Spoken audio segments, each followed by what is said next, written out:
pre-roll beginning.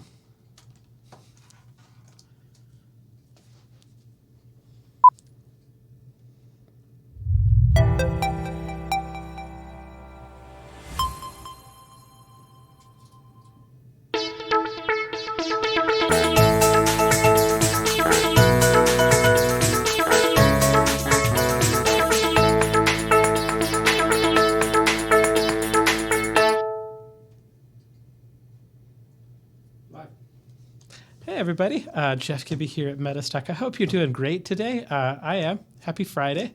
Let's go ahead and get started. I want to welcome you.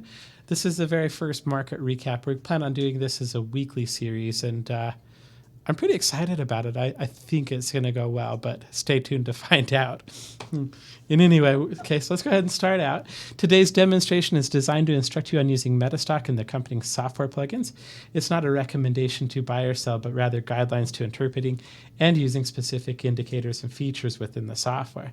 The information, software, and techniques presented today should only be used by investors who are aware of the risk inherent in trading, and MetaStock shall have no liability for investment decisions based on the use of their software, any trading strategies, or any information provided in connection with the company. So today we have a special guest, Anne-Marie with Target Rich Trades. She does have a bit of a problem today with her audio camera, but normally we're going to have this be more of an audio and more of a discussion type of a thing is the idea. But how are you doing today, Anne-Marie? I'm doing great. It's been a tiring week, that's for sure. Are you getting whiplash from this week? Well, you know, I took Dramamine on Monday, and so I definitely am not seasick, but could have had a lot of nausea with this kind of movement. It's been something. I kind of had a bit of a question that I thought would be kind of interesting to ask you about. I think everybody has a little bit of an origin story. I was curious as to how you got involved in the markets and kind of how that all kind of came into play for you. You know, several years ago, actually, you know, running on about 17 years ago, I was the owner of a recruiting company, and I was really getting tired of the work. The work was getting really very difficult, just a lot of things I just did not want to deal with anymore. And so I said, you know what, I am ready to do something different. And so my husband and I actually went to a seminar that we had for, you know, like Success magazine. So, you know, all your reps and all of those folks end up going. And so I said, let's just go. And I saw somebody talk about the stock market and about technical analysis, and I was hooked. I thought, oh my gosh, how hard could it be? Of course, it's the hardest thing in the world. But I didn't know that. So I just started there. You know, that was 2005, and around that area that I really started digging my teeth into, well, what is the market about, and how can you trade technically? And I've been full bore ever since. Awesome. Cool. So we had talked a little bit about the markets, and I'm sure I've got all the charts up here in terms of it. What I'm curious is to kind of get a take in terms of like, what do you feel like the underlying cause for the drawdown this week? Is it impeachment concerns? Is it maybe the tariffs in China? Like, do you have any idea of why we've had such a dramatic ride down and then followed by a dramatic kind of correction? Well, you know what? I think there's a lot of algorithmic trading going on, but I can't quite see the screens that you will have up right now. So is there any way I can see those so I can actually talk to them? There we go. Okay. Yes, absolutely. There you go. You know, here is the biggest thing. Out of all 12 months of the year, October has the most volatility of any month. It is not the month that is the worst performing. That's September over the 12 months. But October is the one that has the widest number of swings. And true to form, October rolled around and we started really coming off the edge. Now, We did have a little bit of that softening in the market where we had the um, impeachment stuff. Before that, it was the Fed rebalancing window where the rates were different in the overnight than what the Fed attempts to set it. So that sort of started giving us a few little seismic motions. And then what really got us running was the ISM manufacturing number. That's the lowest it has been since 2008. That came in, and then the ISM manufacturing, non-manufacturing number came in early this morning, and it was really bad. And then, oh no, that was yesterday morning. And then the jobs number came in fairly good, a little bit mixed, but better than what people were expecting. The problem is those job numbers, we haven't had a lot of airplay on that, but they've been negatively revised for the last 6 releases. And so there's a little bit of a slowing down that's finally touching the United States. And a lot of people have been waiting for actual information that says, hey, listen, markets are going to fade. And so this I think is what we saw here. A lot of people have made a lot of money, and they're just taking some profits. On top of that, algorithms are really running things into the base of support.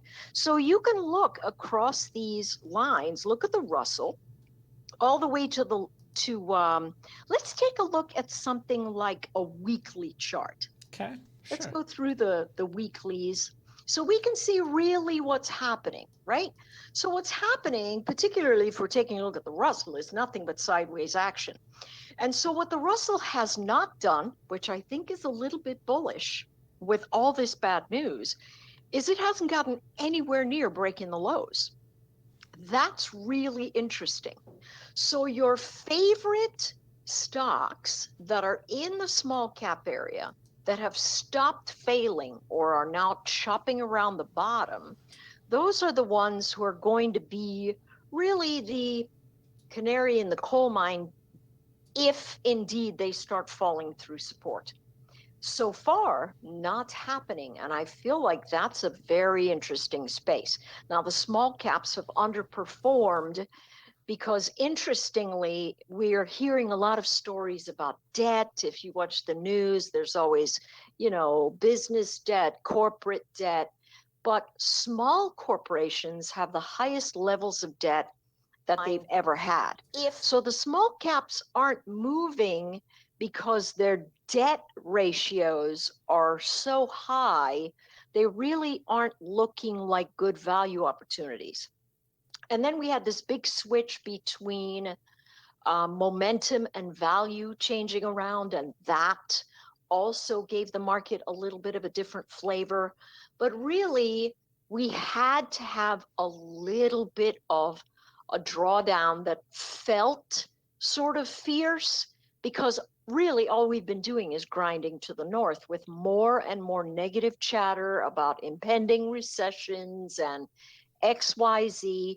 It's got people really in a very nervous tizzy. So as soon as the ISM came out, which is usually proof positive that we are in some sort of recession style formation, certainly we're in an earnings recession event. That's got people a little bit nervous. But indeed, we just came into the baseline of everything and we started bouncing. Okay, okay. So generally, you think we've kind of hit. You're not going to be too nervous about this unless we kind of break the 1450 area. Okay. Exactly. And if you'll notice, we've got the stochastic up here. You can see that the last time where you had your cursor at around August, the last time we had a nasty dip like this, right? That's the December one, right? That big fade came in there. Look forward to August. Right here. Right, and you'll see that dip. Yeah. Now we're almost at that same price point, but momentum is much, much higher. It's much higher, Hmm. right? Momentum is sitting at negative 50. It was really at negative 97 or something like that, some nasty number. And so that is telling us, listen, watch these edges. Your stops can be tight, but you're also going to have a pretty good bit of room to trade. And so some interesting plays that you can have are to look at some stocks that are sitting near their bottoms, have started holding their edges. And one of the ones that's really fallen in a very dramatic way is Roku. And do you have a Roku television, or do you know Roku? Yeah. Yeah, I love the Roku TVs Me too. because they're and in fact, one of the requirements we have around our house is if we're going to buy a TV, it has to have Roku software in it. Absolutely. Right. And so there are a lot of people that don't get the Roku thing. Um, but It's only you can because they see haven't had one yet. exactly. That's because they don't use it. So all of our TVs are Roku also. And so they really are fantastic. If you take a look at this great big drop, Hmm. it's almost textbook. It came in, filled the gap, and now it's been sitting at this wonderful base. Okay. Hmm. So it's essentially forming something that is likely going to look like a cup and handle. Yeah, I mean, this is your Probably. classic rounded bottom Yes, pattern, it right? is. And so we've got the great big fade that went from 130 to 108. So there's a very narrow volume profile sitting in there. So once it breaks up and over that edge, you'll be in fairly good shape. On top of that, there are a tremendous amount of buyers at the 100 level. And you can see volume moving back to the upside. Hmm. So, a very interesting setup you can look at would be perhaps taking a look at the 90 to 100 October call spread. So, it's sort of deep in the money, right? And let me see what that call spread is going for at this particular time. I'll tell you exactly what that is, and we can do that exactly. What this is, it's the theory of using the very quick time for expiration. You'll have a fairly stable delta if price continues to move to the upside, and you can really make somewhere around 10 to maybe even 20% in the next 2 weeks. So, And so that gives you a fairly nice way to look at the formation and, you know, participate in that space. And so, what you probably spend, if you at the 100 to 90, you might end up spending $7 to $8 on that space. If you looked at the 95 to 100 uh, in the money calls, you're going to be in fairly interesting position. So let me just see if that's got a good price on it right now, because I forgot to do that. yeah, Let's no. have a peek at this. So we're at 106. If we looked at October and we looked at the 90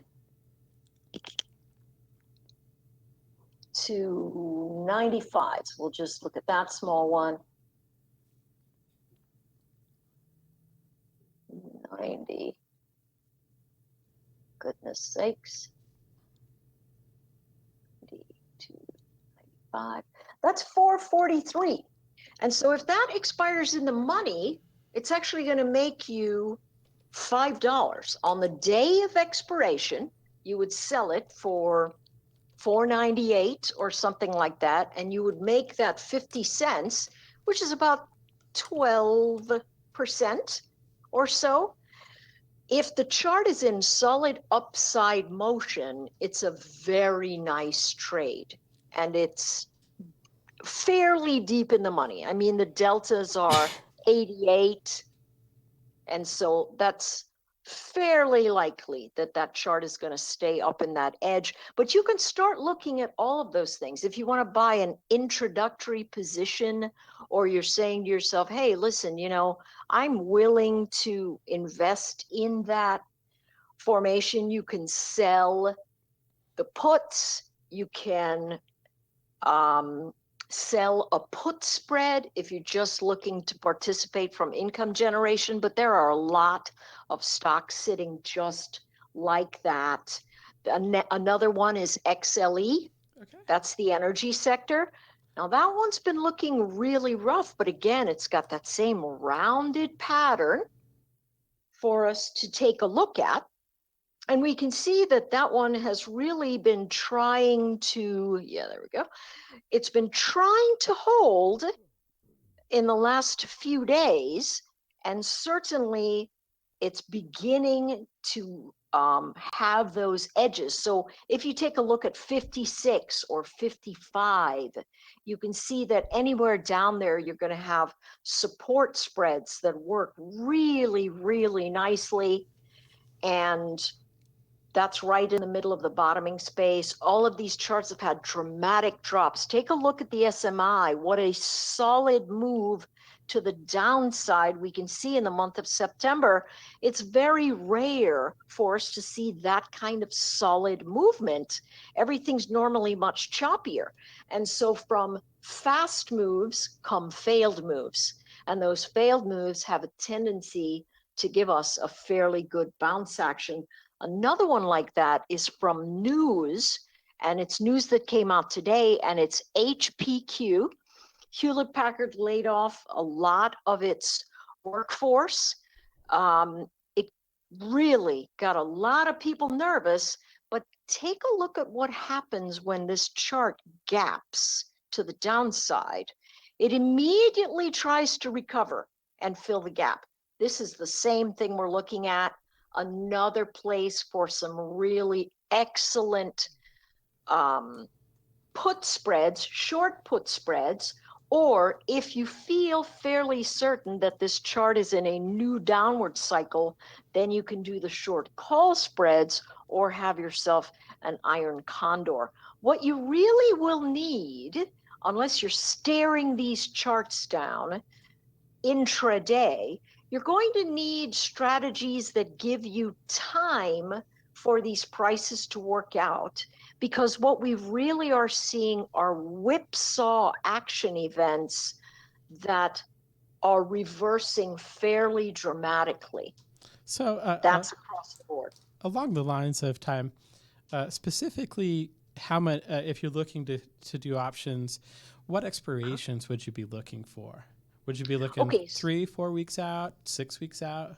What type of a all expiration right, date? so it depends on the strategy. If you're thinking about, okay, can I make 10% like Roku here?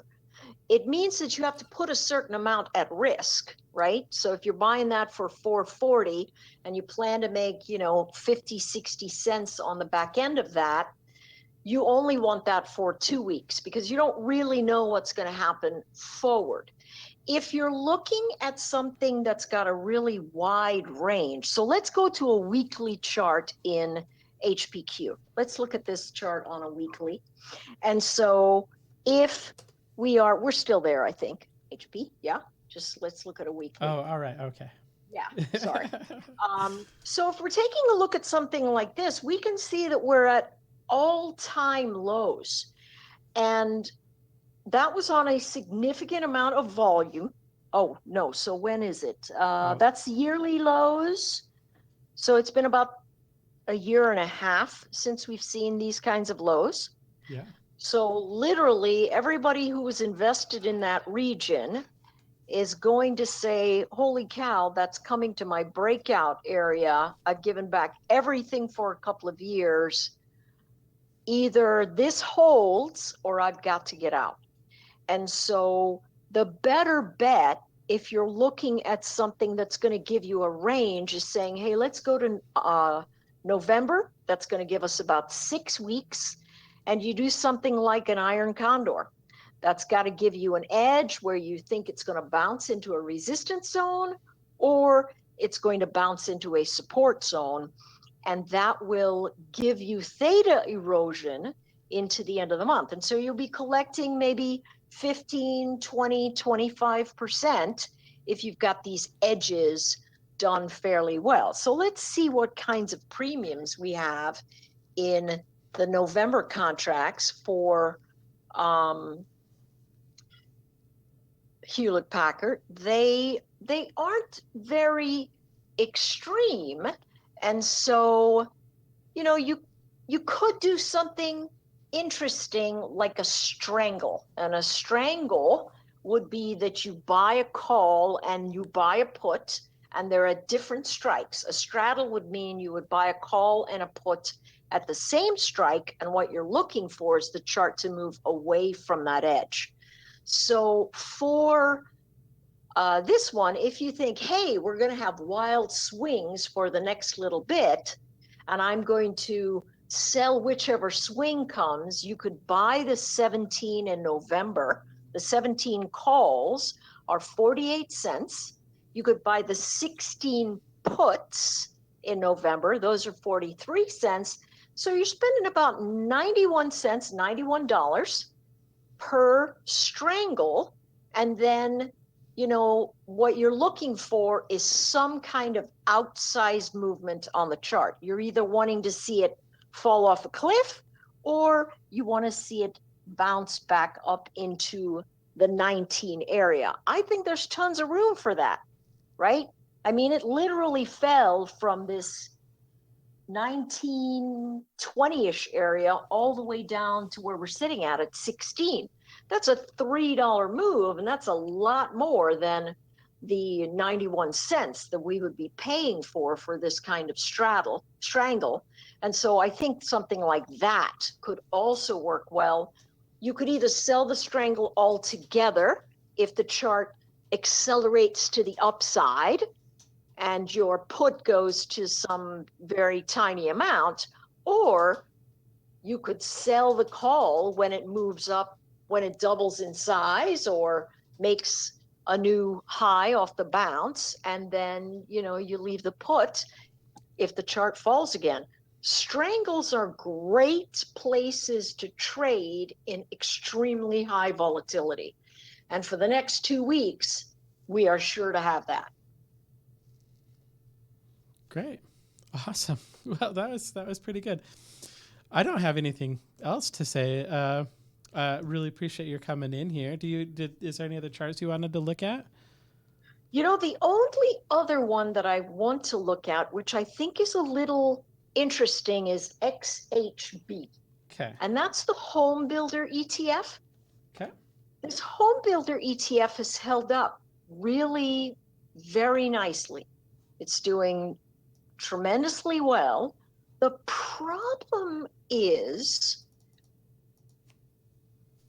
if it's true that we have a global slowing and ISM manufacturing was down and ISM non-manufacturing is down, it's eventually going to hit the employment sector. I don't know why these numbers came out as good as they did this time around. They did, whatever. Credit, also, I saw all of the financial services just really take a massive hit. And eventually that's going to creep into this particular space. I would say watch for this chart to begin to show weakness. You can see from about September the 16th, all this chart has done is show negative divergence. And so I talked about all the different places that you could buy things because they looked good.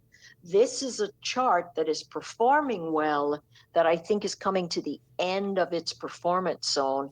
And you can see that by that SMI starting to roll over. I would be very interested in looking at short calls if this chart comes up into the 45 area and shows no measure of positive motion higher than 20 on this SMI. So that would be it. I just wanted to give something on both sides because we've been talking about where you could buy so many things. And XHB is not something that I think is going to hold up over time. Gotcha. So, and you're shorting at 40. You'd be looking to short this if it 45, goes up to yes, at 45. 45. Okay. All right. Would you want it to turn back from there? Well, that would depend on what I'd want to see is low volume heading higher. I'd want to see my SMI heading lower, and I'd want to see an immediate reversal off of that edge. So as it comes into the day, I have an alert set for it up there. If it comes into that zone, I'm going to see, is it low volume? Is my SMI lower? And if those two things are a yes, then what I'm going to do is sell the options to give the chart a chance to do what it's supposed to do, right? And that really is the big thing. You have to give these charts room to jockey because they're swinging wildly all over the place. Can we talk a little bit more about the Roku pick? Sure. So if we're taking a look at this, I'm just going to go ahead and switch back to the chart real quick. Sure. We have a massive fall from about 180 to about 108 yes. here. That occurred because of the rotation from momentum to value. All the managers did it at the same time. Yep. It's like they had lunch and said, hey, let's do a rotation. Yeah. We'll blame it on competition. So is this a chart? What would you be looking for to go ahead and buy this chart? Okay, so to buy it, what we have to do is watch the sellers that are sitting at about 109, 110. If you could draw a line right around that edge, maybe it's 109. I'm just going to draw a line and then I'm going to tell it 109. Yeah, there absolutely. we go. Right. So this 109, 110 area you can see is packed full of sellers. And if you look to the left, you're going to see that's old resistance. That should have held as new support when we came in, but it didn't. So the problem still is, can we get rid of the sellers that are sitting down there? So what we have to do is break out and over that formation into the edge of the other gap, and then watch it pull back and hold that 109 area as support. So literally what you want it to do is pop up just like it did in August. Mm-hmm. You want it to pop up over the edge, go higher, and then come back. Because remember, in a chart like this, all you've got is trapped buyers. They're frantic and they're like, yeah, I'm going to watch for it. As soon as it gets to 120, I'm going to get out, right? Because they're all trapped. Yeah, I don't want to. Like, okay, this is my support. I can't exit now. I'd lose money. Yeah. Exactly. Okay. And so what we have to do is let them do their thing, get out, and then see where more value buyers come in. I think that number's around 110, right? I honestly thought this chart would hold 130. And so I sold the 130, 125 puts, right? Now I happened to get them at a pretty good price, but that was still a blown trade. So I didn't, lose my shirt on it, but the collapse was very surprising. And so there are going to be a lot of people like me looking at that 120 to 125 region to see a new failed break event. And if it doesn't hold that edge, it's going to come right back down to 100. And chances are it's going to slip down back into the 90s area. This chart won't be safe to buy, really, full bore, load the boat buy until it clears that edge at the 120 and pulls back and holds 110, or it dips down into, say, 87 and starts a new formation where it was in that great big channel between May and August, and it had the big breakout. That low edge is going to be that next space. You could if you were really into the product like I am, you could easily sell puts and say, hey, listen, if it comes in to 70, I'm going to buy it because it's going to be a good long hold. You could sell the 70 puts. Well, they're going for $1.20. And so if you said, hey, I'm just going to collect 200 at a time because I think this chart is really going to end up doing something good, if it doesn't come in and fill you, you're going to be making residual income generation, just like if you had the stock and it was going up $1.20 every month. It really is the exact same thing because it takes the margin requirement. It lets you collect on the premium, lets that premium collect interest if you happen to be with an interest-bearing group. And it's just like if you're holding the stock and it's appraising. So I love the short put. It is fantastic. And you can do it in any kind of account. You can do it in your IRA, you can do it in your 401k, any other elements of that sort of space. You can do the short puts, and those deep, those far out of the money with a delta of like 6, 10, those things, especially here, you're going to get a lot of revenue. And if it does come and get you, you can say, all right, I got this stock for $68 and I've got my 100, 200 shares and it's going to go. I don't really think it's going to go anywhere near that number. But if it did,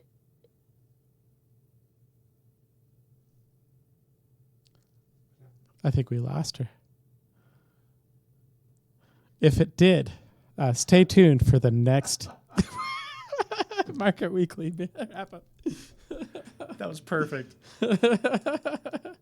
I do think we might have lost Anne-Marie. Anne-Marie, you just went mute. So, but I think that's good. We'll go ahead and wrap up just because we were planning on about it. There you are. yeah. You're, the last thing that we heard was if it did, and then it just went silent. Oh, I'm so. And then no. and then I said, come back next week to find out. Oh my gosh, I'm so sorry. I was talking about short put strategies in your IRA or your 401k to wait deep to have those numbers very far out of the money, 65, 70, 75, those areas that the chart is certainly not very likely to pull back into will allow you to get the stock. And if it doesn't come in, you'll be collecting revenue like if you had the stock. So short puts we could talk about sometime. And I think that'd be a great place to end. It's going to be a very interesting couple of weeks. The number one thing to remember, folks, is volatility. And so take a position that allows you time to watch things move. All right. And do you want to give out your web address real quick? Or your Twitter handle or whatever you want to do? Yeah, you can see me on Twitter at Anne-Marie Trades, or you can come visit us at thetradingbook.com. And thanks for having me. Appreciate it. Thanks. If you like this video, if you want more of them, feel free to subscribe. We're planning on making this a bit of a weekly feature. Like I said, our very first one, I think it went awesome. Thank you, Anne-Marie, for coming. And my pleasure.